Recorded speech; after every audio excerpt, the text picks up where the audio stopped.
O pesquisador do Fundecitrus, Franklin Belal, já está com a gente. Bom dia, Franklin. Bom dia a todos.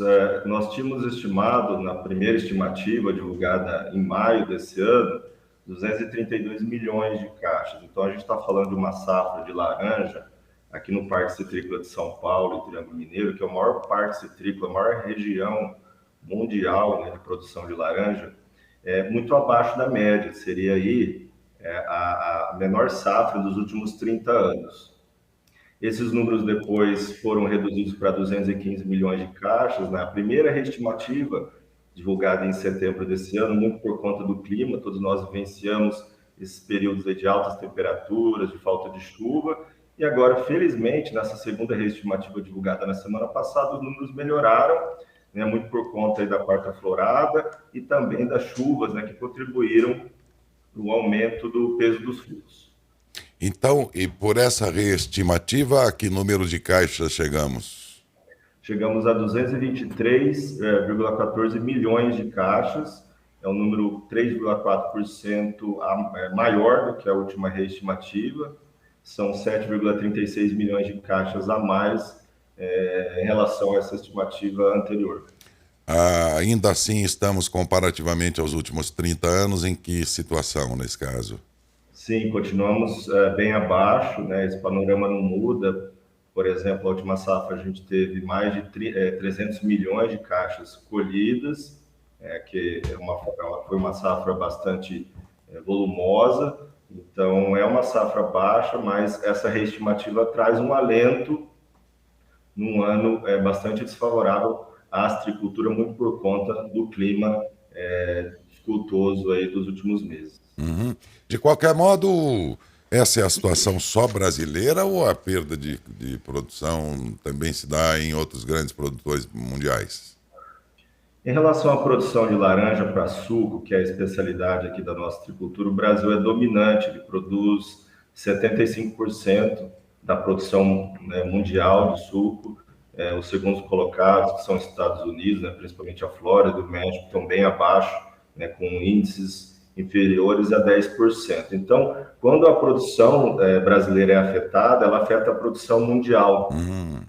Teve uma preocupação mundial do suprimento do suco de laranja, já que 7 em 10 copos de suco de laranja consumidos no mundo vem aqui da nossa região, vem da nossa citricultura. Então, quando o clima, alguma coisa impacta na nossa produção, toda a produção mundial, a cadeia do suco de laranja é afetada também. Se há redução de oferta, de se imaginar que o preço, pelo menos, deve estar compensando. O preço está muito interessante aos tricultores, ele subiu bastante nos últimos meses, nos últimos anos, muito por conta aí da baixa oferta, mas é um preço que está até muito elevado, acima inclusive das expectativas, que pode gerar aumento excessivo do preço aos consumidores, não só aqui do Brasil. A gente tem vivenciado isso aqui nas gôndolas, mas também no exterior, na Europa, que é o principal comprador de suco nosso. E a expectativa é que isso se equilibre na próxima safra, com o retorno da produção, o retorno das chuvas, e um clima mais favorável, e o Parque Citrícola possa, então, retomar o volume de produção médio que vinha praticando nos últimos anos. Uhum. Enquanto outras commodities brasileiras, elas seguem praticamente integrais ou seguem in natura, vamos chamar assim, para o mercado internacional, nas exportações, a laranja dá um exemplo aqui. Eu sou leigo, mas é a observação minha de jornalista, que a laranja é que completa todo um ciclo que as outras commodities deveriam fazer também no nosso país. Então vamos produzir lá no agro lá a matéria-prima, a soja, o milho e tudo mais, vamos processar isso aí vamos exportar o produto final. Não é isso que acontece em geral, mas a laranja tem pelo menos esse privilégio de fazer o processo completo, não é? De modo que quando a gente fala de produção de laranja, a gente está falando de suco já pronto e exportado também. Pelo menos é um setor que está mais avançado, né? Digamos que esse processo ele é parcial no caso da laranja, porque o Brasil comercializa, ele exporta, ele é o maior exportador mundial de suco de laranja, mas ele exporta duas modalidades principais de suco: o suco concentrado, Nesse caso, toda a água, boa parte da água é retirada, vaporizada do suco, então é criado um suco concentrado para exportação, e o suco não concentrado, que é um suco que contém, que mantém mais as propriedades que a gente conhece do suco, um sabor mais fresco. E nos dois casos, os sucos são exportados ainda a granel, e lá no país de destino ele é envasado, ele recebe a marca, o rótulo. Então, nesse caso da commodity, talvez o suco ele sofre um beneficiamento parcial, mas assim, ainda assim agrega bastante Sim. no processo. Franklin, é o Luiz Esteves, bom dia, tudo bem? Bom dia, Luiz. Você falou aí no valor agregado parcialmente no suco de laranja que é exportado, né? Mas a gente tem notícias também que está havendo uma queda, né, no consumo de suco no mundo, né? E isso está diminuindo também um pouco as exportações de suco congelado, né? E o suco concentrado brasileiro. Como é que você vê aí a adequação dessa produção, né, que teve essa estimativa de aumento e com a diminuição da demanda lá fora, né? A diminuição da demanda ela vem ocorrendo já há vários anos, porque quem são os principais consumidores mundiais de suco de laranja, ou que eram, né? Os Estados Unidos, né, e a Europa como um todo. E a mudança de hábito das novas gerações, a troca, né, por outras bebidas. Hoje, o número de opções nos mercados é muito alto, né, de bebidas disponíveis para a população.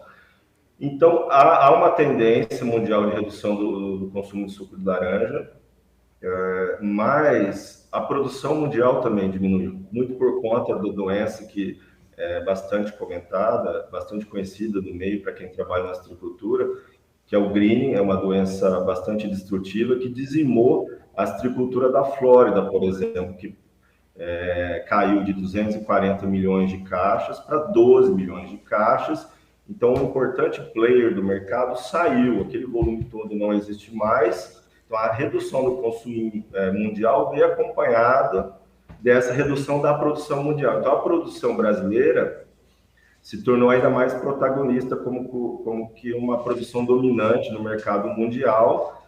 E essa redução do consumo mundial é preocupante, né? É algo que a cadeia tem tido uma atenção especial, mas esse contraponto com a redução também da oferta mundial, ela tem se equilibrado nos últimos anos. O ponto é que, com essa safra muito reduzida agora, a oferta também, os estoques ficaram bastante impactados. Então, resultou no aumento do preço no mercado mundial. Você é um pesquisador do Fundecitrus, mas você está no meio e conversa com outras pessoas que trabalham nos mais diferentes setores da citricultura, entre eles comércio exterior e tudo mais. A pergunta pode não ser a mais apropriada para a sua especialidade, mas por você ter um conhecimento amplo aí dentro do setor, talvez saberia responder. O presidente Trump, assim que se elegeu, anunciou já a possibilidade de altas tarifas para quem quiser exportar lá para os Estados Unidos, sabendo-se que a Flórida, por exemplo, também está penalizada aí por doenças e queda drástica de produção e, portanto, é um comprador em potencial, porém pode estar sujeito aí nesse governo dele, pelo que ele pelo menos discursou, a altas tarifas, o que poderia ser altamente prejudicial aqui para o interesse da citricultura e do suco de laranja brasileiro. Como é que o setor está vendo esses primeiros anúncios, ainda que não sejam oficiais, mas de tendência do governo Trump em fechar cada vez mais com bases, com altas tarifas, a importação deles lá do nosso suco, por exemplo? Com certeza esse é um ponto de atenção, mas nós não acreditamos muito que o suco de laranja seja impactado justamente pelo motivo que eu comentei. Os Estados Unidos hoje é muito dependente do nosso suco. Eles não têm outra opção adicional para atender a demanda interna, que é bastante grande ainda, apesar da diminuição. O americano é um típico consumidor do suco de laranja nos cafés da manhã, ao longo do dia. Então, essa dependência vai gerar uma necessidade de manutenção das tarifas, pelo menos nesse momento. A safra se completa em que momento, a safra principal da laranja aqui? Já está terminada e estamos aguardando novas floradas para o ano que vem. Em que pé está como é que eu diria aqui para ficar mais fácil o entendimento do ouvinte? O pé de laranja, nesse momento, está fazendo o quê? O pé de laranja, ele faz várias coisas ao mesmo tempo. Dependendo da variedade, nós temos as variedades precoces, que são colhidas mais cedo, as variedades intermediárias, as variedades tardias. Por exemplo, nas variedades tardias, nós temos flor enquanto a fruta da safra anterior não foi colhida.